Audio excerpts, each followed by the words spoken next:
माननीय सदस्य श्री दीपेंद्र सिंह हुड्डा जी। धन्यवाद महोदय।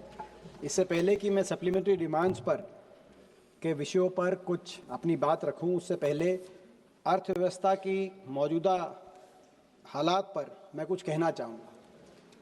और मैं शुरू करूँगा वित्त मंत्री जी से ये कहकर कि माननीय वित्त मंत्री जी, आपकी फाइलों में गांव का मौसम गुलाबी है, मगर ये आंकड़े झूठे हैं और ये दावा किताबी। मैं इसीलिए कह रहा हूँ कि अभी आप देख रहे हैं सरकार बड़े ज़ोर शोर से कह रही है कि पिछले क्वार्टर में इतनी ग्रोथ हुई इत्यादि, लेकिन वो जो ग्रोथ का आंकड़ा दिया गया है, जो विकास दर दी गई है, वो कितनी उस विश्वसनीय है कि नहीं विश्वसनीय, सबसे पहले तो इसी पे प्रश्न उठ रहे हैं। और ये केवल हमारे देश में नहीं, पूरे विश्व में उठ रहे हैं।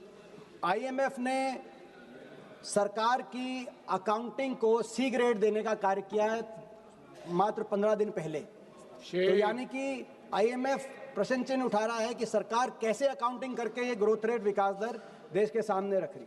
IMF ही नहीं, बहुत से देश के अर्थशास्त्रियों ने कई बार ये पॉइंट आउट किया जब से नई सीरीज आई है कि ये जो सीरीज है ये NSO, national statistics organisation, income growth के ऊपर आधार करके ग्रोथ रेट और विकास दर देश के सामने रखती है, जबकि होना चाहिए एक्सपेंडिचर ग्रोथ। अगर US कन्वेंशन देखें, अमेरिकी इकोनॉमी और बाकी कई अर्थव्यवस्थाओं में एक्सपेंडिचर ग्रोथ के हिसाब से होता है। अगर इस क्वार्टर भी एक्सपेंडिचर ग्रोथ के हिसाब से हम अपनी इकोनॉमी का ग्रोथ रेट देखें तो 6.1% होना चाहिए, लेकिन आपने बहरहाल दूसरी तरीके से इसको कैलकुलेट किया। और हम आपकी भी माने, आपके दिए हुए आंकड़े माने, नई सीरीज के भी आंकड़े माने, तो भी प्रश्न चिन्ह लगता है इस विकास दर पर कि एक तरफ यूपीए के 10 वर्ष में औसतन विकास दर 8.1% हमारी अर्थव्यवस्था की थी।